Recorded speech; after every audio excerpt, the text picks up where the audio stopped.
Sexual. Lei nº 7.960, de 21 de dezembro de 1989. Dispõe sobre prisão temporária. Caberá prisão temporária. 1. Quando imprescindível para as investigações do inquérito policial. 2. Quando o indicado não tiver residência fixa ou não fornecer elementos necessários ao esclarecimento de sua identidade. 3. Quando houver fundadas razões, de acordo com qualquer prova admitida na legislação penal, de autoria ou participação do indiciado nos seguintes crimes: 1. Homicídio doloso. 2. Sequestro ou cárcere privado.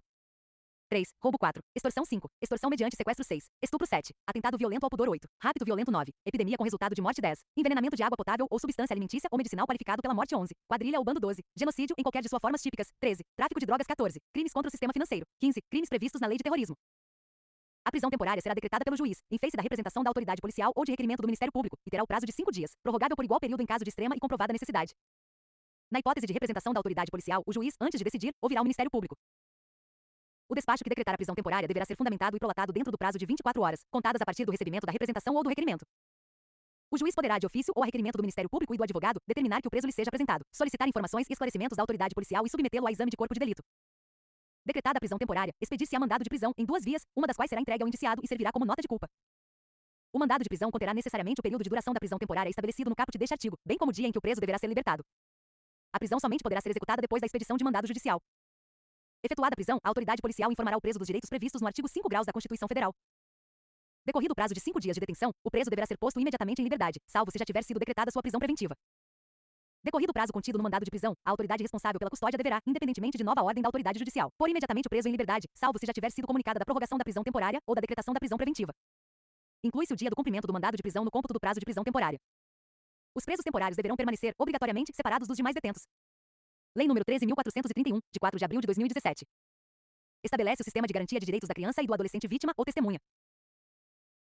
Esta lei normatiza e organiza o sistema de garantia de direitos da criança e do adolescente vítima ou testemunha de violência, cria mecanismos para prevenir e coibir a violência, nos termos do artigo 227 da Constituição Federal, da Convenção sobre os Direitos da Criança e seus protocolos adicionais, da Resolução nº 20 de 2005 do Conselho Econômico e Social das Nações Unidas e de outros diplomas internacionais, e estabelece medidas de assistência e proteção à criança e ao adolescente, em situação de violência. A criança e o adolescente gozam dos direitos fundamentais inerentes à pessoa humana, sendo-lhes asseguradas a proteção integral e as oportunidades e facilidades para viver sem violência e preservar sua saúde física e mental e seu desenvolvimento moral, intelectual e social, e gozam de direitos específicos à sua condição de vítima ou testemunha. A União, os Estados, o Distrito Federal e os municípios desenvolverão políticas integradas e coordenadas que visem a garantir os direitos humanos da criança e do adolescente no âmbito das relações domésticas, familiares e sociais para resguardá-los de toda forma de negligência, discriminação, exploração, violência, abuso, crueldade e opressão. Na aplicação e interpretação desta lei, serão considerados os fins sociais a que ela se destina, e especialmente, as condições peculiares da criança e do adolescente como pessoas em desenvolvimento, às quais o Estado, a família e a sociedade devem assegurar a fruição dos direitos fundamentais com absoluta prioridade. A aplicação desta lei é facultativa para as vítimas e testemunhas de violência entre 18 e 21 anos, conforme disposto no parágrafo único do artigo 2º da Lei nº 8.069, de 13 de julho de 1990, Estatuto da Criança e do Adolescente. Para os efeitos desta lei, sem prejuízo da tipificação das condutas criminosas, são formas de violência. Violência física, entendida como a ação infligida à criança ou ao adolescente que ofenda sua integridade ou saúde corporal ou que lhe cause sofrimento físico. Violência psicológica. A qualquer conduta de discriminação, depreciação ou desrespeito em relação à criança ou ao adolescente mediante ameaça, constrangimento, humilhação, manipulação, isolamento, agressão verbal e xingamento, ridicularização, indiferença, exploração ou intimidação sistemática, bullying, que possa comprometer seu desenvolvimento psíquico ou emocional. B. O ato de alienação parental, assim entendido como a interferência na formação psicológica da criança ou do adolescente, promovida ou induzida por um dos genitores, pelos avós ou por quem os tenha sob sua autoridade, guarda ou vigilância, que leve ao repúdio de genitor ou que cause prejuízo ao estabelecimento ou à manutenção de vínculo com este. C. Qualquer conduta que exponha a criança ou adolescente, direta ou indiretamente, a crime violento contra membro de sua família ou de sua rede de apoio, independentemente do ambiente em que cometido, particularmente quando isto a torna testemunha. Violência sexual, entendida como qualquer conduta que constranja a criança ou o adolescente a praticar ou presenciar conjunção carnal ou qualquer outro ato libidinoso, inclusive exposição do corpo em foto ou vídeo por meio eletrônico ou não que compreenda. A abuso sexual, entendido como toda ação que se utiliza da criança ou do adolescente para fins sexuais, seja conjunção carnal ou outro ato libidinoso, realizado de modo presencial ou por meio eletrônico para estimulação sexual do agente ou de terceiro. B. Exploração sexual comercial, entendida como o uso da criança ou do adolescente em atividade sexual em troca de remuneração ou qualquer outra forma de compensação, de forma independente ou sob patrocínio, apoio ou incentivo de terceiro, seja de modo presencial ou por meio eletrônico. C. Tráfico de pessoas, entendido como recrutamento, o transporte, a transferência, o alojamento ou acolhimento da criança ou do adolescente, dentro do território nacional ou para o estrangeiro, com o fim de exploração sexual mediante ameaça, uso de força ou outra forma de coação, rapto, fraude, engano, abuso de autoridade, aproveitamento de situação de vulnerabilidade ou entrega ou aceitação de pagamento, entre os casos previstos na legislação. Violência institucional, entendida como a praticada por instituição pública ou conveniada, inclusive quando gerar revitimização. Violência patrimonial, entendida como qualquer conduta que configure retenção, subtração, destruição parcial ou total de seus documentos pessoais, bens, valores e direitos ou recursos econômicos, incluídos os destinados a satisfazer suas necessidades, desde que a medida não se enquadre como educacional. Para os efeitos desta lei, a criança e o adolescente serão ouvidos sobre a situação de violência por meio de escuta especializada e depoimento especial. Os órgãos de saúde, assistência social, educação, segurança pública e justiça adotarão os procedimentos necessários por ocasião da revelação espontânea da violência. Na hipótese de revelação espontânea da violência, a criança e o adolescente serão chamados a confirmar os fatos na forma especificada no primeiro deste artigo, salvo em caso de intervenções de saúde. O não cumprimento do disposto nesta lei implicará a aplicação das sanções previstas na Lei nº 8.069, de 13 de julho de 1990, Estatuto da Criança e do Adolescente.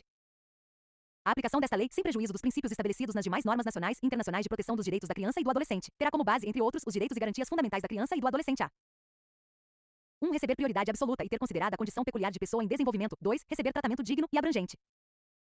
3. Ter a intimidade e as condições pessoais protegidas quando vítima ou testemunha de violência. 4. Ser protegido contra qualquer tipo de discriminação, independentemente de classe, sexo, raça, etnia, renda, cultura, nível educacional, idade, religião, nacionalidade, procedência regional, regularidade migratória, deficiência ou qualquer outra condição sua, de seus pais ou de seus representantes legais. 5. Receber informação adequada à sua etapa de desenvolvimento sobre direitos, inclusive sociais, serviços disponíveis, representação jurídica, medidas de proteção, reparação de danos e qualquer procedimento a que seja submetido. 6. Ser ouvido e expressar seus desejos e opiniões, assim como permanecer em silêncio. 7. Receber assistência qualificada jurídica e psicossocial especializada, que facilite a sua participação e o resguarde contra comportamento inadequado adotado pelos demais órgãos atuantes no processo. 8. Ser resguardado e protegido de sofrimento com direito a apoio, planejamento de sua participação, prioridade na tramitação do processo, celeridade processual, idoneidade do atendimento e limitação das intervenções. 9. Ser ouvido em horário que lhe for mais adequado e conveniente, sempre que possível. 10. Ter segurança, com avaliação contínua sobre possibilidades de intimidação, ameaça e outras formas de violência. 11. Ser assistido por profissional capacitado e conhecer os profissionais que participam dos procedimentos de escuta especializada e depoimento especial. 12. 13. Ser reparado quando seus direitos forem violados. Conviver em família e em comunidade. 14. Ter as informações prestadas tratadas confidencialmente, sendo vedada a utilização ou o repasse a terceiro das declarações feitas pela criança e pelo adolescente vítima, salvo para os fins de assistência à saúde e de persecução penal. 15. Prestar declarações em formato adaptado à criança e ao adolescente com deficiência ou em idioma diverso do português. O planejamento referido no inciso 8º, no caso de depoimento especial, será realizado entre os profissionais especializados e o juízo. A criança e o adolescente vítima ou testemunha de violência têm direito a pleitear, por meio de seu representante legal, medidas protetivas contra o autor da violência. Os casos omissos nesta lei serão interpretados à luz do disposto na Lei nº 8.069, de 13 de julho de 1990, Estatuto da Criança e do Adolescente, na Lei nº 11.340, de 7 de agosto de 2006, Lei Maria da Penha, e em normas conexas. Escuta especializada é o procedimento de entrevista sobre situação de violência com criança ou adolescente perante órgão da rede de proteção, limitado o relato estritamente ao necessário para o cumprimento de sua finalidade. Depoimento especial é o procedimento de oitiva de criança ou adolescente vítima ou testemunha de violência perante autoridade policial ou judiciária. A criança ou adolescente será resguardado de qualquer contato, ainda que visual, com o suposto autor ou acusado, ou com outra pessoa que represente ameaça, coação ou constrangimento. A escuta especializada e o depoimento especial serão realizados em local apropriado e acolhedor, com infraestrutura e espaço físico que garantam a privacidade da criança ou do adolescente vítima ou testemunha de violência. O depoimento especial reger-se-á por protocolos e, sempre que possível, será realizado uma única vez em sede de produção antecipada de prova judicial, garantida a ampla defesa do investigado. O depoimento especial seguirá o rito cautelar de antecipação de prova. 1. Quando a criança ou adolescente tiver menos de 7 anos. 2. Em caso de violência sexual. Não será admitida a tomada de novo depoimento especial, salvo quando justificada a sua imprescindibilidade pela autoridade competente e houver a concordância da vítima ou da testemunha ou de seu representante legal. O depoimento especial será colhido conforme o seguinte procedimento. 1. Os profissionais especializados esclarecerão a criança ou adolescente sobre a tomada do depoimento especial, informando-lhe os seus direitos e os procedimentos a serem adotados e planejando sua participação, sendo vedada a leitura da denúncia ou de outras peças processuais. 2. É assegurada à criança ou ao adolescente a livre narrativa sobre a situação de violência, podendo o profissional especializado intervir quando necessário, utilizando técnicas que permitam a elucidação dos fatos. 3. No curso do processo judicial, o depoimento especial será transmitido em tempo real para a sala de audiência, preservado o sigilo. 4. Fim do procedimento previsto no inciso 2º deste artigo, o juiz, após consultar o Ministério Público, o defensor e os assistentes técnicos, avaliará a pertinência de perguntas complementares organizadas em bloco. 5. O profissional especializado poderá adaptar as perguntas à linguagem de melhor compreensão da criança ou do adolescente. 6. O depoimento especial será gravado em áudio e vídeo. A vítima ou testemunha de violência é garantido o direito de prestar depoimento diretamente ao juiz, se assim o entender. O juiz tomará todas as medidas apropriadas para a preservação da intimidade e da privacidade da vítima ou testemunha. O profissional especializado comunicará ao juiz se verificar que a presença na sala de audiência do autor da violência pode prejudicar o depoimento especial ou colocar o depoente em situação de risco, caso em que, fazendo constar em termo, será autorizado o afastamento do imputado. Nas hipóteses em que houver risco à vida ou à integridade física da vítima ou testemunha, o juiz tomará as medidas de proteção cabíveis, inclusive a restrição do disposto nos incisos 3º e 6º deste artigo. As condições de preservação e de segurança da mídia relativa ao depoimento da criança ou do adolescente serão objeto de regulamentação, de forma a garantir o direito à intimidade e à privacidade da vítima ou testemunha. O depoimento especial tramitará em segredo de justiça. Qualquer pessoa que tenha conhecimento ou presencie ação ou omissão praticada em local público ou privado, que constitua violência contra a criança ou adolescente, tem o dever de comunicar o fato imediatamente ao Serviço de Recebimento e Monitoramento de Denúncias, ao Conselho Tutelar ou à autoridade policial, os quais, por sua vez, cientificarão imediatamente o Ministério Público. A União, os Estados, o Distrito Federal e os municípios poderão promover, periodicamente, campanhas de conscientização da sociedade, promovendo a identificação das violações de direitos e garantias de crianças e adolescentes e a divulgação dos serviços de proteção e dos fluxos de atendimento, como forma de evitar a violência institucional. As políticas implementadas nos sistemas de justiça, segurança pública, assistência social, educação e saúde deverão adotar ações articuladas, coordenadas e efetivas voltadas ao acolhimento e ao atendimento integral às vítimas de violência. As ações de que trata o caput observarão as seguintes diretrizes. E abrangência e integralidade, devendo comportar avaliação e atenção de todas as necessidades da vítima decorrentes da ofensa sofrida. Segunda, capacitação interdisciplinar preferencialmente conjunta dos profissionais continuada. Terceira, estabelecimento de mecanismos de informação, referência, contra-referência e monitoramento. Quarta, planejamento coordenado do atendimento e do acompanhamento, respeitadas as especificidades da vítima ou testemunha e de suas famílias. Vê celeridade do atendimento, que deve ser realizado imediatamente, ou tão logo quanto possível, após a revelação da violência. Sexta, priorização do atendimento em razão da idade ou de eventual prejuízo ao desenvolvimento psicossocial, garantida a intervenção preventiva. Sétima, mínima intervenção dos profissionais envolvidos e oitava, monitoramento e avaliação periódica das políticas de atendimento. Nos casos de violência sexual, cabe ao responsável da rede de proteção garantir a urgência e a celeridade necessárias ao atendimento de saúde e à produção probatória, preservada a confidencialidade. A União, os Estados, o Distrito Federal e os municípios poderão criar serviços de atendimento, de ouvidoria ou de resposta, pelos meios de comunicação disponíveis, integrados às redes de proteção, para receber denúncias de violações de direitos de crianças e adolescentes. As denúncias recebidas serão encaminhadas e à autoridade policial do local dos fatos para apuração. Segunda, ao Conselho Tutelar para aplicação de medidas de proteção e terceira, ao Ministério Público nos casos que forem de sua atribuição específica. O poder público poderá criar programas, serviços ou equipamentos que proporcionem atenção e atendimento integral e interinstitucional às crianças e adolescentes vítimas ou testemunhas de violência, compostos por equipes multidisciplinares especializadas. Os programas, serviços ou equipamentos públicos poderão contar com delegacias especializadas, serviços de saúde, perícia médico-legal, serviços socioassistenciais, varas especializadas, Ministério Público e Defensoria Pública, entre outros possíveis de integração, e deverão estabelecer parcerias em caso de indisponibilidade de serviços de atendimento. A União, os Estados, o Distrito Federal e os municípios poderão criar, no âmbito do Sistema Único de Saúde (SUS), serviços para atenção integral à criança e ao adolescente em situação de violência, de forma a garantir o atendimento acolhedor. A coleta, guarda provisória e preservação de material com vestígios de violência serão realizadas pelo Instituto Médico Legal, IML, ou por serviço credenciado do sistema de saúde mais próximo, que entregará o material para perícia imediata, observado o disposto no artigo 5º desta lei. A União, os Estados, o Distrito Federal e os municípios poderão estabelecer, no âmbito do Sistema Único de Assistência Social (SUAS), os seguintes procedimentos: e elaboração de plano individual e familiar de atendimento, valorizando a participação da criança e do adolescente e, sempre que possível, a preservação dos vínculos familiares. Segunda, atenção à vulnerabilidade indireta dos demais membros da família decorrente da situação de violência e solicitação, quando necessário, aos órgãos competentes, de inclusão da vítima ou testemunha e de suas famílias nas políticas, programas e serviços existentes. Terceira, avaliação e atenção a situações de intimidação, ameaça, constrangimento ou discriminação decorrentes da vitimização, inclusive durante o trâmite do processo judicial, as quais deverão ser comunicadas imediatamente à autoridade judicial para a tomada de providências. E quarta, representação ao Ministério Público nos casos de falta de responsável legal com capacidade protetiva em razão da situação de violência, para a colocação da criança ou do adolescente sob os cuidados da família extensa, de família substituta ou de serviço de acolhimento familiar ou, em sua falta, institucional. O poder público poderá criar delegacias especializadas no atendimento de crianças e adolescentes vítimas de violência. Na elaboração de suas propostas orçamentárias, as unidades da Federação alocarão recursos para a manutenção de equipes multidisciplinares destinadas a assessorar as delegacias especializadas. Até a criação do órgão previsto no caput deste artigo, a vítima será encaminhada prioritariamente à delegacia especializada em temas de direitos humanos. A tomada de depoimento especial da criança ou do adolescente vítima ou testemunha de violência observará o disposto no artigo 14 desta lei. Constatado que a criança ou adolescente está em risco, a autoridade policial requisitará a autoridade judicial responsável, em qualquer momento dos procedimentos de investigação e responsabilização dos suspeitos, as medidas de proteção pertinentes, entre as quais: 1. Evitar o contato direto da criança ou do adolescente vítima ou testemunha de violência com o suposto autor da violência. 2. Solicitar o afastamento cautelar do investigado da residência ou local de convivência, em se tratando de pessoa que tenha contato com a criança ou adolescente. 3. Requerer a prisão preventiva do investigado quando houver suficientes indícios de ameaça à criança ou adolescente vítima ou testemunha de violência. 4. Solicitar aos órgãos socioassistenciais a inclusão da vítima e de sua família nos atendimentos a que tem direito. 5. Requerer a inclusão da criança ou do adolescente em programa de proteção a vítimas ou testemunhas ameaçadas. E 6. Representar ao Ministério Público para que proponha ação cautelar de antecipação de prova, resguardados os pressupostos legais e as garantias previstas no artigo 5º desta lei, sempre que a demora possa causar prejuízo ao desenvolvimento da criança ou do adolescente. Os órgãos policiais envolvidos envidarão esforços investigativos para que o depoimento especial não seja o único meio de prova para o julgamento do réu. Os órgãos responsáveis pela organização judiciária poderão criar juizados ou varas especializadas em crimes contra a criança e o adolescente. Até a implementação do disposto no caput deste artigo, o julgamento e a execução das causas decorrentes das práticas de violência ficarão, preferencialmente, a cargo dos juizados ou varas especializadas em violência doméstica e temas afins. Violar sigilo processual, permitindo que depoimento de criança ou adolescente seja assistido por pessoa estranha ao processo, sem autorização judicial e sem o consentimento do depoente ou de seu representante legal. Pena, reclusão, de 1 a 4 anos e multa. Lei nº 12.830, de 20 de junho de 2013. Dispõe sobre a investigação criminal conduzida delegado de polícia, pelo. Esta lei dispõe sobre a investigação criminal conduzida pelo delegado de polícia. As funções de polícia judiciária e a apuração de infrações penais exercidas pelo delegado de polícia são de natureza jurídica, essenciais e exclusivas de Estado. Ao delegado de polícia, na qualidade de autoridade policial, cabe a condução da investigação criminal por meio de inquérito policial ou outro procedimento previsto em lei, que tem como objetivo a apuração das circunstâncias, da materialidade e da autoria das infrações penais. Durante a investigação criminal, cabe ao delegado de polícia a requisição de perícia, informações, documentos e dados que interessem à apuração dos fatos. O inquérito policial ou outro procedimento previsto em lei em curso somente poderá ser avocado ou redistribuído por superior hierárquico, mediante despacho fundamentado, por motivo de interesse público ou nas hipóteses de inobservância dos procedimentos previstos em regulamento da corporação que prejudique a eficácia da investigação. A remoção do delegado de polícia dar-se-á somente por ato fundamentado. O indiciamento privativo do delegado de polícia dar-se-á por ato fundamentado, mediante análise técnico-jurídica do fato, que deverá indicar a autoria, materialidade e suas circunstâncias. O cargo de delegado de polícia é privativo de bacharel em direito, devendo-lhe ser dispensado o mesmo tratamento protocolar que recebem os magistrados, os membros da Defensoria Pública e do Ministério Público e os advogados da proteção especial a vítimas e a testemunhas. As medidas de proteção requeridas por vítimas ou por testemunhas de crimes que estejam coagidas ou expostas a grave ameaça em razão de colaborarem com a investigação ou processo criminal serão prestadas pela União, pelos Estados e pelo Distrito Federal, no âmbito das respectivas competências, na forma de programas especiais organizados com base nas disposições desta lei. A União, os Estados e o Distrito Federal poderão celebrar convênios, acordos, ajustes ou termos de parceria entre si ou com entidades não governamentais objetivando a realização dos programas.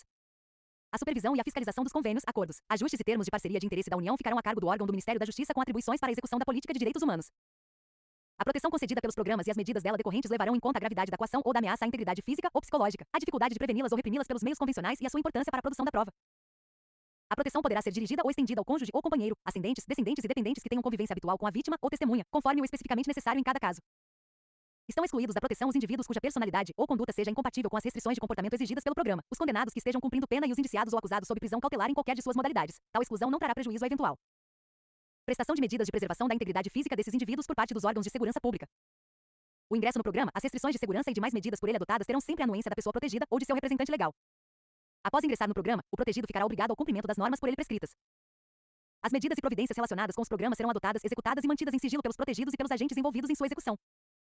Toda admissão do programa ou exclusão dele será precedida de consulta ao Ministério Público sobre o disposto no artigo 2º e deverá ser subsequentemente comunicada à autoridade policial ou ao juiz competente. Cada programa será dirigido por um conselho deliberativo em cuja composição haverá representantes do Ministério Público, do Poder Judiciário e de órgãos públicos e privados, relacionados com a segurança pública e a defesa dos direitos humanos. A execução das atividades necessárias ao programa ficará a cargo de um dos órgãos representados no Conselho Deliberativo, devendo os agentes dela incumbidos ter formação e capacitação profissional compatíveis com suas tarefas.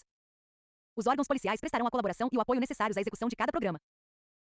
1. A solicitação objetivando ingresso no programa poderá ser encaminhada ao órgão executor. 2. Pelo interessado. 3. Por representante do Ministério Público. 4. Pela autoridade policial que conduz a investigação criminal. 5. Pelo juiz competente para a instrução do processo criminal. 6. Por órgãos públicos e entidades com atribuições de defesa dos direitos humanos.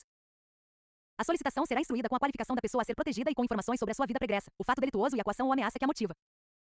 Para fins de instrução do pedido, o órgão executor poderá solicitar, com a aquiescência do interessado: 1. Documentos ou informações comprobatórios de sua identidade, estado civil, situação profissional, patrimônio e grau de instrução, e da pendência de obrigações civis, administrativas, fiscais, financeiras ou penais. 2. Exames ou pareceres técnicos sobre a sua personalidade, estado físico ou psicológico. Em caso de urgência e levando em consideração a procedência, gravidade e a iminência da coação ou ameaça, a vítima ou testemunha poderá ser colocada provisoriamente sob a custódia de órgão policial, pelo órgão executor, no aguardo de decisão do Conselho Deliberativo, com comunicação imediata a seus membros e ao Ministério Público. O Conselho Deliberativo decidirá sobre: 1. O ingresso do protegido no programa ou a sua exclusão. 2. As providências necessárias ao cumprimento do programa. As deliberações do Conselho serão tomadas por maioria absoluta de seus membros e sua execução ficará sujeita à disponibilidade orçamentária. Os programas compreendem, dentre outras, as seguintes medidas, aplicáveis isolada ou cumulativamente em benefício da pessoa protegida, segundo a gravidade e as circunstâncias de cada caso. 1. Segurança na residência, incluindo controle de telecomunicações. 2. Escolta e segurança nos deslocamentos da residência, inclusive para fins de trabalho ou para prestação de depoimentos. 3. Transferência de residência ou acomodação provisória em local compatível com a proteção. 4. Preservação da identidade, imagem e dados pessoais. 5. Ajuda financeira mensal para prover as despesas necessárias à subsistência individual ou familiar, no caso de a pessoa protegida estar impossibilitada de desenvolver trabalho regular ou de inexistência de qualquer fonte de renda. 6. Suspensão temporária das atividades funcionais, sem prejuízo dos respectivos vencimentos ou vantagens, quando servidor público ou militar. 7. Apoio e assistência social médica e psicológica. 8. Sigilo em relação aos atos praticados em virtude da proteção concedida. 9. Apoio do órgão executor do programa para o cumprimento de obrigações civis e administrativas que exijam o comparecimento pessoal. A ajuda financeira mensal terá um teto fixado pelo Conselho Deliberativo no início de cada exercício financeiro. Quando entender necessário, poderá o Conselho Deliberativo solicitar ao Ministério Público que requeira ao juiz a concessão de medidas cautelares direta ou indiretamente relacionadas com a eficácia da proteção. Em casos excepcionais e considerando as características e gravidade da coação ou ameaça, poderá o Conselho Deliberativo encaminhar requerimento da pessoa protegida ao juiz competente para registros públicos objetivando a alteração de nome completo. A alteração de nome completo poderá estender-se às pessoas mencionadas no primeiro do artigo 2º desta lei, inclusive aos filhos menores, e será precedida das providências necessárias ao resguardo de direitos de terceiros. O requerimento será sempre fundamentado e o juiz ouvirá previamente o Ministério Público, determinando em seguida que o procedimento tenha rito sumaríssimo e corra em segredo de justiça. Concedida a alteração pretendida, o juiz determinará na sentença, observando o sigilo indispensável à proteção do interessado: 1. A averbação no registro original de nascimento da menção de que houve alteração de nome completo em conformidade com o estabelecido nesta lei com expressa referência à sentença autorizatária e ao juiz que a exarou e sem a aposição do nome alterado. 2. A determinação aos órgãos competentes para o fornecimento dos documentos decorrentes da alteração. 3. A remessa da sentença ao órgão nacional competente para o registro único de identificação civil, cujo procedimento obedecerá às necessárias restrições de sigilo. O Conselho Deliberativo, resguardado o sigilo das informações, manterá controle sobre a localização do protegido cujo nome tenha sido alterado. Cessada a coação ou ameaça que deu causa à alteração, ficará facultado ao protegido solicitar ao juiz competente o retorno à situação anterior, com a alteração para o nome original, em petição que será encaminhada pelo Conselho Deliberativo e terá manifestação prévia do Ministério Público. A exclusão da pessoa protegida de programa de proteção a vítimas e a testemunhas poderá ocorrer a qualquer tempo, por solicitação do próprio interessado, por decisão do Conselho Deliberativo em consequência de a cessação dos motivos que ensejaram a proteção. B. Conduta incompatível do protegido. A proteção oferecida pelo programa terá duração máxima de 2 anos. Em circunstâncias excepcionais, perdurando os motivos que autorizam a admissão, a permanência poderá ser prorrogada. Fica instituído, no âmbito do órgão do Ministério da Justiça com atribuições para a execução da política de direitos humanos, o Programa Federal de Assistência a Vítimas e a Testemunhas Ameaçadas, a ser regulamentado por decreto do Poder Executivo.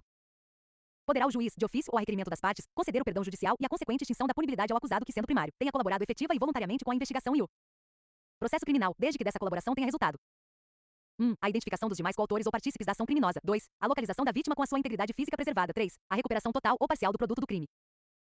A concessão do perdão judicial levará em conta a personalidade do beneficiado e a natureza, circunstâncias, gravidade e repercussão social do fato criminoso. O indiciado ou acusado que colaborar voluntariamente com a investigação policial e o processo criminal na identificação dos demais coautores ou partícipes do crime, na localização da vítima com vida e na recuperação total ou parcial do produto do crime, no caso de condenação, terá pena reduzida de 1 a 2/3. Serão aplicadas em benefício do colaborador, na prisão ou fora dela, medidas especiais de segurança e proteção à sua integridade física, considerando ameaça ou coação eventual ou efetiva. Estando sob prisão temporária, preventiva ou em decorrência de flagrante delito, o colaborador será custodiado em dependência separada dos demais presos. Durante a instrução criminal, poderá o juiz competente determinar em favor do colaborador qualquer das medidas previstas no artigo 8º desta lei. No caso de cumprimento da pena em regime fechado, poderá o juiz criminal determinar medidas especiais que proporcionem a segurança do colaborador em relação aos demais apenados. O artigo 57 da Lei nº 6.015, de 31 de dezembro de 1973, fica acrescido do seguinte sétimo. Quando a alteração de nome for concedida em razão de fundada coação ou ameaça decorrente de colaboração com a apuração de crime, o juiz competente determinará que haja averbação no registro de origem de menção da existência de sentença concessiva da alteração, sem a averbação do nome alterado, que somente poderá ser procedida mediante determinação posterior que levará em consideração a cessação da coação ou ameaça que deu causa à alteração. O parágrafo único do artigo 58 da Lei nº 6.015, de 31 de dezembro de 1973, com a redação dada pela Lei nº 9.708, de 18 de novembro de 1998, passa a ter a seguinte redação. A substituição do prenome será ainda admitida em razão de fundada coação ou ameaça decorrente da colaboração com a apuração de crime por determinação em sentença, de juiz competente ouvido o Ministério Público, NR. O artigo 18 da Lei nº 6.015, de 31 de dezembro de 1973, passa a ter a seguinte redação. Ressalvado o disposto nos artes 45, 57, 7º e 95, parágrafo único, a certidão será lavrada independentemente de despacho judicial, devendo mencionar o livro de registro ou documento arquivado no cartório. A União poderá utilizar estabelecimentos especialmente destinados ao cumprimento de pena de condenados que tenham prévia e voluntariamente prestado a colaboração de que trata esta lei. Para fins de utilização desses estabelecimentos, poderá a União celebrar convênios com os Estados e o Distrito Federal. Terão prioridade na tramitação o inquérito e o processo criminal em que figure indiciado, acusado, vítima ou réu colaboradores, vítima ou testemunha protegidas pelos programas de que trata esta lei. Qualquer que seja o rito processual criminal, o juiz, após a citação, tomará antecipadamente o depoimento das pessoas incluídas nos programas de proteção previstos nesta lei, devendo justificar a eventual impossibilidade de fazê-lo no caso concreto ou possível prejuízo que a oitiva antecipada traria para a instrução criminal. As despesas decorrentes da aplicação desta lei pela União correrão à conta de dotação consignada no orçamento. Esta lei entra em vigor na data de sua publicação. Dos juizados especiais criminais. O juizado especial criminal, provido por juízes togados ou togados e leigos, tem competência para a conciliação, o julgamento e a execução das infrações penais de menor potencial ofensivo, respeitadas as regras de conexão e continência. Na reunião de processos, perante o juízo comum ou tribunal do júri, decorrentes da aplicação das regras de conexão e continência, observar-se-ão os institutos da transação civis, penal e da composição dos danos. Consideram-se infrações penais de menor potencial ofensivo para os efeitos desta lei as contravenções penais e os crimes a que a lei comine pena máxima não superior a 1 ano, excetuados os casos em que a lei preveja procedimento especial. Consideram-se infrações penais de menor potencial ofensivo para os efeitos desta lei as contravenções penais e os crimes a que a lei comine pena máxima não superior a 2 anos, comulada ou não com multa. O processo perante o juizado especial orientar-se-á pelos critérios da oralidade, simplicidade, informalidade, economia processual e celeridade, objetivando, sempre que possível, a reparação dos danos sofridos pela vítima e a aplicação de pena não privativa de liberdade. A competência do juizado será determinada pelo lugar em que foi praticada a infração penal. Os atos processuais serão públicos e poderão realizar-se em horário noturno e em qualquer dia da semana, conforme dispuserem as normas de organização judiciária. Os atos processuais serão válidos sempre que preencherem as finalidades para as quais foram realizados, atendidos os critérios indicados no artigo 62 desta lei. Não se pronunciará qualquer nulidade sem que tenha havido prejuízo. A prática de atos processuais em outras comarcas poderá ser solicitada por qualquer meio hábil de comunicação. Serão objeto de registro escrito exclusivamente os atos havidos por essenciais. Os atos realizados em audiência de instrução e julgamento poderão ser gravados em fita magnética ou equivalente. A citação será pessoal e far-se-á no próprio juizado, sempre que possível ou por mandado. Não encontrado o acusado para ser citado, o juiz encaminhará as peças existentes ao juízo comum para adoção do procedimento previsto em lei. A intimação far-se-á por correspondência com aviso de recebimento pessoal ou, tratando-se de pessoa jurídica ou firma individual, mediante entrega ao encarregado da recepção, que será obrigatoriamente identificado ou, sendo necessário, por oficial de justiça, independentemente de mandado ou carta precatória, ou ainda por qualquer meio idôneo de comunicação. Dos atos praticados em audiência considerar-se-ão desde logo cientes as partes, os interessados e defensores. Do ato de intimação do autor do fato e do mandado de citação do acusado, constará a necessidade de seu comparecimento acompanhado de advogado, com a advertência de que, na sua falta, ser-lhe-á designado defensor público. A autoridade policial que tomar conhecimento da ocorrência lavrará termo circunstanciado e o encaminhará imediatamente ao juizado, com o autor do fato e a vítima, providenciando-se as requisições dos exames periciais necessários. Ao autor do fato que, após a lavratura do termo, for imediatamente encaminhado ao juizado ou assumir o compromisso de a ele comparecer, não se imporá prisão em flagrante, nem se exigirá fiança. Em caso de violência doméstica, o juiz poderá determinar como medida de cautela seu afastamento do lar, domicílio ou local de convivência com a vítima. Comparecendo o autor do fato e a vítima, e não sendo possível a realização imediata da audiência preliminar, será designada data próxima, da qual ambos sairão cientes. Na falta do comparecimento de qualquer dos envolvidos, a Secretaria providenciará sua intimação, e se for o caso, a do responsável civil na forma dos arts. 67 e 68 desta lei. Na audiência preliminar, presente o representante do Ministério Público, o autor do fato e a vítima, e se possível, o responsável civil, acompanhados por seus advogados. O juiz esclarecerá sobre a possibilidade da composição dos danos e da aceitação da proposta de aplicação imediata de pena não privativa de liberdade. A conciliação será conduzida pelo juiz ou por conciliador sob sua orientação. Os conciliadores são auxiliares da justiça, recrutados, na forma da lei local, preferentemente entre bacharéis em direito, excluídos os que exerçam funções na administração da justiça criminal. A composição dos danos civis será reduzida a escrito e homologada pelo juiz mediante sentença irrecorrível. Terá eficácia de título a ser executado no juízo civil competente. Tratando-se de ação penal de iniciativa privada ou de ação penal pública condicionada à representação, o acordo homologado acarreta a renúncia ao direito de queixa ou representação. Não obtida a composição dos danos civis, será dada imediatamente ao ofendido a oportunidade de exercer o direito de representação verbal, que será reduzida a termo. O não oferecimento da representação na audiência preliminar não implica decadência do direito, que poderá ser exercido no prazo previsto em lei. Havendo representação ou tratando-se de crime de ação penal pública incondicionada, não sendo caso de arquivamento, o Ministério Público poderá propor a aplicação imediata de pena restritiva de direitos ou multas, a ser especificada na proposta. Nas hipóteses de ser a pena de multa a única aplicável, o juiz poderá reduzi-la até a metade. Não se admitirá a proposta se ficar comprovado: 1. Ter sido o autor da infração condenado, pela prática de crime, a pena privativa de liberdade, por sentença definitiva. 2. Ter sido agente beneficiado anteriormente no prazo de 5 anos, pela aplicação de pena restritiva ou multa, nos termos deste artigo. 3. Não indicarem os antecedentes, a conduta social e a personalidade do agente, bem como os motivos e as circunstâncias, ser necessária e suficiente a adoção da medida. Aceita a proposta pelo autor da infração e seu defensor, será submetida à apreciação do juiz. Acolhendo a proposta do Ministério Público aceita pelo autor da infração, o juiz aplicará a pena restritiva de direitos ou multa, que não importará em reincidência, sendo registrada apenas para impedir novamente o mesmo benefício no prazo de 5 anos. Da sentença prevista no parágrafo anterior caberá a apelação referida no artigo 82 desta lei. A imposição da sanção de que trata o 4º deste artigo não constará de certidão de antecedentes criminais, salvo para os fins previstos no mesmo dispositivo, e não terá efeitos civis, cabendo aos interessados propor ação cabível no juízo civil.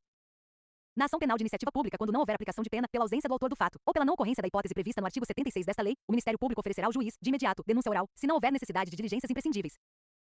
Para o oferecimento da denúncia, que será elaborada com base no termo de ocorrência referido no artigo 69 desta lei, com dispensa do inquérito policial, prescindir-se-á do exame do corpo de delito quando a materialidade do crime estiver aferida por boletim médico ou prova equivalente.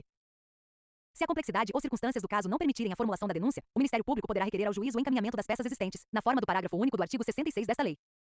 Na ação penal de iniciativa do ofendido poderá ser oferecida queixa oral, cabendo ao juiz verificar se a complexidade e as circunstâncias do caso determinam a adoção das providências previstas no parágrafo único do artigo 66 desta lei.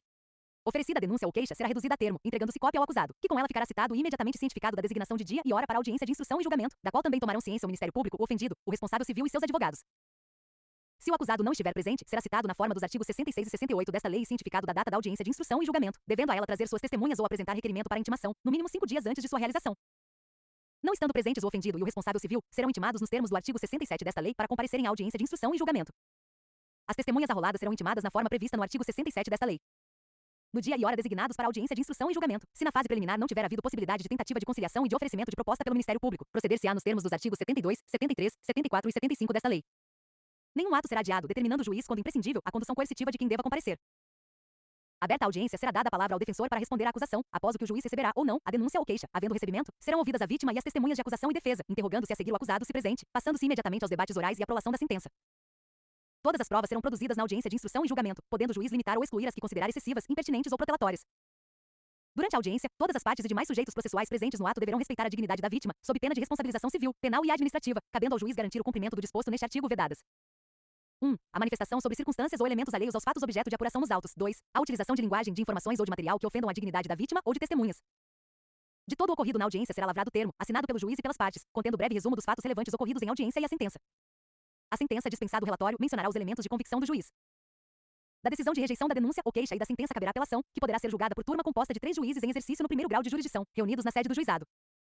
A apelação será interposta no prazo de 10 dias, contados da ciência da sentença pelo Ministério Público, pelo réu e seu defensor, por petição escrita, da qual constarão as razões e o pedido do recorrente. O recorrido será intimado para oferecer resposta escrita no prazo de 10 dias. As partes poderão requerer a transcrição da gravação da fita magnética que alude o 3º do artigo 65 desta lei. As partes serão intimadas da data da sessão de julgamento pela imprensa. Se a sentença for confirmada pelos próprios fundamentos, a súmula do julgamento servirá de acórdão. Caberão embargos de declaração quando, em sentença ou acórdão, houver obscuridade, contradição, omissão ou dúvida. Cabem embargos de declaração quando, em sentença ou acórdão, houver obscuridade, contradição ou omissão. Os embargos de declaração serão opostos por escrito ou oralmente no prazo de 5 dias, contados da ciência da decisão. Quando opostos contra a sentença, os embargos de declaração suspenderão o prazo para o recurso. Os embargos de declaração interrompem o prazo para a interposição de recurso. Os erros materiais podem ser corrigidos de ofício. Aplicada exclusivamente pena de multa, seu cumprimento far-se-á mediante pagamento na Secretaria do Juizado. Efetuado o pagamento, o juiz declarará extinta a punibilidade, determinando que a condenação não fique constando dos registros criminais, exceto para fins de requisição judicial. Não efetuado o pagamento de multa, será feita a conversão em pena privativa da liberdade, ou restritiva de direitos, nos termos previstos em lei. A execução das penas privativas de liberdade e restritivas de direitos, ou de multa acumulada com estas, será processada perante o órgão competente nos termos da lei.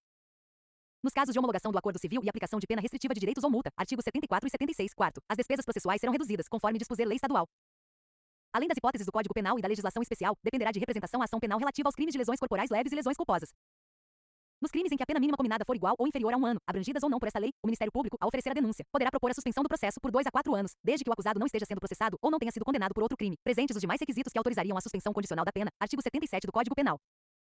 Aceita a proposta pelo acusado e seu defensor, na presença do juiz, este, recebendo a denúncia, poderá suspender o processo submetendo o acusado a período de prova sob as seguintes condições: 1. Reparação do dano, salvo impossibilidade de fazê-lo. 2. Proibição de frequentar determinados lugares. 3. Proibição de ausentar-se da comarca onde reside, sem autorização do juiz. 4. Comparecimento pessoal e obrigatório a juízo mensalmente para informar e justificar suas atividades.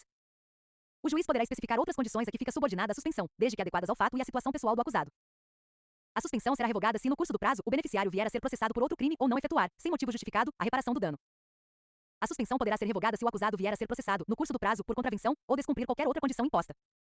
Expirado o prazo sem revogação, o juiz declarará extinta a punibilidade. Não correrá prescrição durante o prazo de suspensão do processo. Se o acusado não aceitar a proposta prevista neste artigo, o processo prosseguirá em seus ulteriores termos. As disposições desta lei não se aplicam aos processos penais cuja instrução já estiver iniciada. As disposições desta lei não se aplicam no âmbito da Justiça Militar. Art. 91. Nos casos em que esta lei passa a exigir representação para a propositura da ação penal pública, o ofendido ou seu representante legal será intimado para oferecê-la no prazo de 30 dias, sob pena de decadência. Aplicam-se subsidiariamente as disposições dos Códigos Penal e de Processo Penal, no que não forem incompatíveis com esta lei. Lei estadual disporá sobre o sistema de juizados especiais cíveis e criminais, sua organização, composição e competência. Os serviços de cartório poderão ser prestados, e as audiências realizadas fora da sede da comarca, em bairros ou cidades a ela pertencentes, ocupando instalações de prédios públicos, de acordo com audiências previamente anunciadas. Os estados, Distrito Federal e territórios criarão e instalarão os juizados especiais no prazo de 6 meses, a contar da vigência desta lei. No prazo de 6 meses contado da publicação desta lei, serão criados e instalados os juizados especiais itinerantes, que deverão dirimir, prioritariamente, os conflitos existentes nas áreas rurais ou nos locais de menor concentração populacional. Lei nº 12.850, de 2 de agosto de 2013. O acordo de colaboração premiada é negócio jurídico processual e meio de obtenção de prova, que pressupõe utilidade e interesse públicos. O recebimento da proposta para formalização de acordo de colaboração demarca o início das negociações e constitui também marco de confidencialidade, configurando violação de sigilo e quebra da confiança e da boa-fé a divulgação de tais tratativas iniciais ou de documento que as formalize, até o levantamento de sigilo por decisão judicial. A proposta de acordo de colaboração premiada poderá ser sumariamente indeferida, com a devida justificativa, cientificando-se o interessado. Caso não haja indeferimento sumário, as partes deverão firmar termo de confidencialidade para prosseguimento das tratativas, o que vinculará os órgãos envolvidos na negociação e impedirá o indeferimento posterior sem justa causa. O recebimento de proposta de colaboração para análise ou termo de confidencialidade não implica, por si só, a suspensão da investigação, ressalvado acordo em contrário quanto à propositura de medidas processuais penais cautelares e assecuratórias, bem como medidas processuais cíveis admitidas pela legislação processual civil em vigor. O acordo de colaboração premiada poderá ser precedido de instrução, quando houver necessidade de identificação ou complementação de seu objeto, dos fatos narrados, sua definição jurídica, relevância, utilidade e interesse público. Os termos de recebimento de proposta de colaboração e de confidencialidade serão elaborados pelo celebrante e assinados por ele, pelo colaborador e pelo advogado ou defensor público com poderes específicos. Na hipótese de não ser celebrado o acordo por iniciativa do celebrante, esse não poderá se valer de nenhuma das informações ou provas apresentadas pelo colaborador, de boa-fé, para qualquer outra finalidade. A proposta de colaboração premiada deve estar instruída com procuração do interessado com poderes específicos para iniciar o procedimento de colaboração e suas tratativas, ou firmada pessoalmente pela parte que pretende a colaboração e seu advogado ou defensor público. Nenhuma tratativa sobre colaboração premiada deve ser realizada sem a presença de advogado constituído ou defensor público. Em caso de eventual conflito de interesses ou de colaborador hipossuficiente, o celebrante deverá solicitar a presença de outro advogado ou a participação de defensor público. No acordo de colaboração premiada, o colaborador deve narrar todos os fatos ilícitos para os quais concorreu e que tenham relação direta com os fatos investigados. Incumbe à defesa instruir a proposta de colaboração e os anexos com os fatos adequadamente descritos, com todas as suas circunstâncias, indicando as provas e os elementos de corroboração. O juiz poderá, a requerimento das partes, conceder o perdão judicial, reduzir em até 2/3 a pena privativa de liberdade, ou substituí-la por restritiva de direitos daquele que tenha colaborado efetiva e voluntariamente com a investigação e com o processo criminal, desde que dessa colaboração advenha um ou mais dos seguintes resultados: 1. A identificação dos demais coautores e partícipes da organização criminosa e das infrações penais por eles praticadas. 2. A revelação da estrutura hierárquica e da divisão de tarefas da organização criminosa. 3. A prevenção de infrações penais decorrentes das atividades da organização criminosa. 4. A recuperação total ou parcial do produto ou do proveito das infrações penais praticadas pela organização criminosa. 5. A localização de eventual vítima com a sua integridade física preservada. Em qualquer caso, a concessão do benefício levará em conta a personalidade do colaborador, a natureza, as circunstâncias, a gravidade e a repercussão social do fato criminoso e a eficácia da colaboração. Considerando a relevância da colaboração prestada, o Ministério Público, a qualquer tempo, e o delegado de polícia, nos autos do inquérito policial, com a manifestação do Ministério Público, poderão requerer ou representar ao juiz pela concessão de perdão judicial ao colaborador, ainda que esse benefício não tenha sido previsto na proposta inicial, aplicando-se no que couber o artigo 28 do Decreto-Lei nº 3.689, de 3 de outubro de 1941, Código de Processo Penal. O prazo para oferecimento de denúncia ou processo relativos ao colaborador poderá ser suspenso por até 6 meses, prorrogáveis por igual período, até que sejam cumpridas as medidas de colaboração, suspendendo-se o respectivo prazo prescricional. Nas mesmas hipóteses do caput deste artigo, o Ministério Público poderá deixar de oferecer denúncia se a proposta de acordo de colaboração referir-se à infração de cuja existência não tenha prévio conhecimento e o colaborador 1. Não for o líder da organização criminosa. 2. For o primeiro a prestar efetiva colaboração nos termos deste artigo. Considera-se existente o conhecimento prévio da infração quando o Ministério Público ou a autoridade policial competente tem instaurado inquérito ou procedimento investigatório para apuração dos fatos apresentados pelo colaborador. Se a colaboração for posterior à sentença, a pena poderá ser reduzida até a metade ou será admitida a progressão de regime ainda que ausentes os requisitos objetivos. O juiz não participará das negociações realizadas entre as partes para a formalização do acordo de colaboração, que ocorrerá entre o delegado de polícia, o investigado e o defensor, com a manifestação do Ministério Público ou conforme o caso entre o Ministério Público e o investigado ou acusado e seu defensor. Realizado o acordo na forma do 6º deste artigo, serão remetidos ao juiz para análise o respectivo termo, as declarações do colaborador e cópia da investigação, devendo o juiz ouvir sigilosamente o colaborador, acompanhado de seu defensor, oportunidade em que analisará os seguintes aspectos na homologação: 1. Regularidade e legalidade. 2. Adequação dos benefícios pactuados àqueles previstos no caput e nos 4 e 5 deste artigo, sendo nulas as cláusulas que violem o critério de definição do regime inicial de cumprimento de pena do artigo 33 do Decreto-Lei nº 2.848, de 7 de dezembro de 1940, Código Penal, as regras de cada um dos regimes previstos no Código Penal e na Lei nº 7.210, de 11 de julho de 1984, Lei de Execução Penal, e os requisitos de progressão de regime não abrangidos pelo 5º deste artigo. 3. Adequação dos resultados da colaboração aos resultados mínimos exigidos nos incisos de 2ª, 3ª, 4ª e 5 do caput deste artigo. 4. Voluntariedade da manifestação de vontade, especialmente nos casos em que o colaborador está ou esteve sob efeito de medidas cautelares. O juiz ou tribunal deve proceder à análise fundamentada do mérito da denúncia, do perdão judicial e das primeiras etapas de aplicação da pena, nos termos do Decreto-Lei nº 2.848, de 7 de dezembro de 1940, Código Penal, e do Decreto-Lei nº 3.689, de 3 de outubro de 1941, Código de Processo Penal, antes de conceder os benefícios pactuados, exceto quando o acordo prever o não oferecimento da denúncia na forma dos 4º e 4º-A deste artigo ou já tiver sido proferida sentença. São nulas de pleno direito as previsões de renúncia ao direito de impugnar a decisão homologatória. O juiz poderá recusar a homologação à proposta que não atender aos requisitos legais, ou adequá-la ao caso concreto. O juiz poderá recusar a homologação da proposta que não atender aos requisitos legais, devolvendo às partes para as adequações necessárias. Depois de homologado o acordo, o colaborador poderá, sempre acompanhado pelo seu defensor, ser ouvido pelo membro do Ministério Público ou pelo delegado de polícia responsável pelas investigações. As partes podem retratar-se da proposta, caso em que as provas autoincriminatórias produzidas pelo colaborador não poderão ser utilizadas exclusivamente em seu desfavor. Em todas as fases do processo, deve-se garantir ao réu delatado a oportunidade de manifestar-se após o decurso do prazo concedido ao réu que o delatou. A sentença apreciará os termos do acordo homologado e sua eficácia. Ainda que beneficiado por perdão judicial ou não denunciado, o colaborador poderá ser ouvido em juízo a requerimento das partes ou por iniciativa da autoridade judicial. O registro das tratativas e dos atos de colaboração deverá ser feito pelos meios ou recursos de gravação magnética, estenotipia digital ou técnica similar, inclusive audiovisual, destinados a obter maior fidelidade das informações, garantindo-se a disponibilização de cópia do material ao colaborador. Nos depoimentos que prestar, o colaborador renunciará, na presença de seu defensor, ao direito ao silêncio e estará sujeito ao compromisso legal de dizer a verdade. Em todos os atos de negociação, confirmação e execução da colaboração, o colaborador deverá estar assistido por defensor. Nenhuma das seguintes medidas será decretada ou proferida com fundamento apenas nas declarações do colaborador. 1. Medidas cautelares reais ou pessoais. 2. Recebimento de denúncia ou queixa-crime. 3. Sentença condenatória. O acordo homologado poderá ser rescindido em caso de omissão dolosa sobre os fatos objeto da colaboração. O acordo de colaboração premiada pressupõe que o colaborador cesse o envolvimento em conduta ilícita relacionada ao objeto da colaboração, sob pena de rescisão. São direitos do colaborador. 1. E usufruir das medidas de proteção previstas na legislação específica.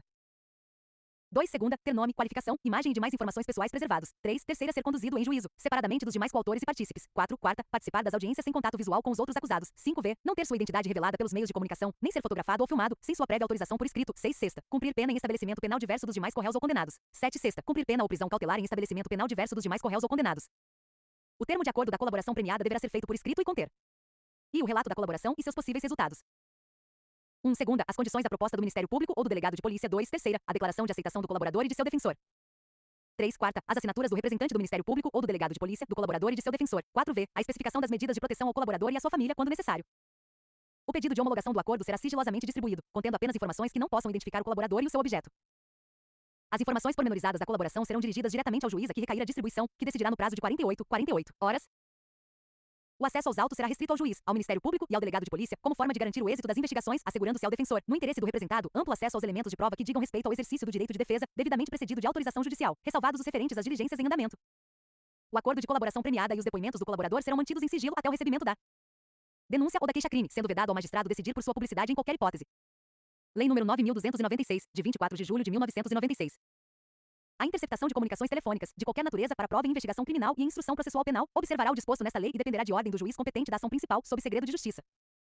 O disposto nesta lei aplica-se à interceptação do fluxo de comunicações em sistemas de informática e telemática. Não será admitida a interceptação de comunicações telefônicas quando ocorrer qualquer das seguintes hipóteses. 1. Não houver indícios razoáveis da autoria ou participação em infração penal. 2. A prova puder ser feita por outros meios disponíveis. 3. O fato investigado constituir infração penal punida no máximo com pena de detenção. Em qualquer hipótese deve ser descrita com clareza a situação objeto da investigação, inclusive com a indicação e qualificação dos investigados, salvo impossibilidade manifesta devidamente justificada. A interceptação das comunicações telefônicas poderá ser determinada pelo juiz, de ofício ou a requerimento. 1. Da autoridade policial na investigação criminal. 2. Do representante do Ministério Público na investigação criminal e na instrução processual penal. O pedido de interceptação de comunicação telefônica conterá a demonstração de que a sua realização é necessária à apuração de infração penal, com indicação dos meios a serem empregados. Excepcionalmente, o juiz poderá admitir que o pedido seja formulado verbalmente, desde que estejam presentes os pressupostos que autorizem a interceptação, caso em que a concessão será condicionada à sua redução a termo. O juiz, no prazo máximo de 24 horas, decidirá sobre o pedido. A decisão será fundamentada sob pena de nulidade, indicando também a forma de execução da diligência, que não poderá exceder o prazo de 15 dias, renovável por igual tempo uma vez comprovada a indispensabilidade do meio de prova. Deferido o pedido, a autoridade policial conduzirá os procedimentos de interceptação, dando ciência ao Ministério Público, que poderá acompanhar a sua realização. No caso de a diligência possibilitar a gravação da comunicação interceptada, será determinada a sua transcrição. Cumprida a diligência, a autoridade policial encaminhará o resultado da interceptação ao juiz, acompanhado de auto circunstanciado, que deverá conter o resumo das operações realizadas. Recebidos esses elementos, o juiz determinará a providência do artigo 8 graus, ciente Ministério Público. Para os procedimentos de interceptação de que trata esta lei, a autoridade policial poderá requisitar serviços e técnicos especializados às concessionárias de serviço público. A interceptação de comunicação telefônica de qualquer natureza ocorrerá em autos apartados, apensados aos autos do inquérito policial ou do processo criminal, preservando-se o sigilo das diligências, gravações e transcrições respectivas. A apensação somente poderá ser realizada imediatamente antes do relatório da autoridade, quando se tratar de inquérito policial, Código de Processo Penal, artigo 10, primeiro ou na conclusão do processo ao juiz para o despacho decorrente do disposto nos arts. 407, 502 ou 538 do Código de Processo Penal. Para investigação ou instrução criminal, poderá ser autorizada pelo juiz, a requerimento da autoridade policial ou do Ministério Público, a captação ambiental de sinais eletromagnéticos, ópticos ou acústicos quando e a prova não puder ser feita por outros meios disponíveis e igualmente eficazes. E 2. Segunda, houver elementos probatórios razoáveis de autoria e participação em infrações criminais cujas penas máximas sejam superiores a 4 anos ou em infrações penais conexas. O requerimento deverá descrever circunstanciadamente o local e a forma de instalação do dispositivo de captação ambiental. A instalação do dispositivo de captação ambiental poderá ser realizada, quando necessária, por meio de operação policial disfarçada ou no período noturno, exceto na casa, nos termos do inciso X do caput do artigo 5º da Constituição Federal. A captação ambiental não poderá exceder o prazo de 15 dias, renovável por decisão judicial por iguais períodos, se comprovada a indispensabilidade do meio de prova e quando presente atividade criminal permanente, habitual ou continuada. A captação ambiental feita por um dos interlocutores sem o prévio conhecimento da autoridade policial ou do Ministério Público poderá ser utilizada em matéria de defesa quando demonstrada a integridade da gravação. Aplicam-se subsidiariamente à captação ambiental as regras previstas na legislação específica para a interceptação telefônica e telemática. A gravação que não interessar à prova será inutilizada por decisão judicial, durante o inquérito, a instrução processual ou após esta, em virtude de requerimento do Ministério Público ou da parte interessada. O incidente de inutilização será assistido pelo Ministério Público, sendo facultada a presença do acusado ou de seu representante legal. Constitui crime realizar interceptação de comunicações telefônicas, de informática ou telemática ou quebrar segredo da justiça, sem autorização judicial ou com objetivos não autorizados em lei. Pena: reclusão, de 2 a 4 anos e multa. Constitui crime realizar interceptação de comunicações telefônicas, de informática ou telemática, promover escuta ambiental ou quebrar segredo da justiça, sem autorização judicial ou com objetivos não autorizados em lei. Pena: reclusão, de 2 a 4 anos e multa. Incorre na mesma pena a autoridade judicial que determina a execução de conduta prevista no caput deste artigo com objetivo não autorizado em lei. Realizar captação ambiental de sinais eletromagnéticos, ópticos ou acústicos para investigação ou instrução criminal sem autorização judicial, quando esta for exigida. Pena: reclusão, de 2 a 4 anos e multa. Não há crime se a captação é realizada por um dos interlocutores. A pena será aplicada em dobro ao funcionário público que descumprir determinação de sigilo das investigações que envolvam a captação ambiental ou revelar o conteúdo das gravações enquanto mantido sigilo judicial.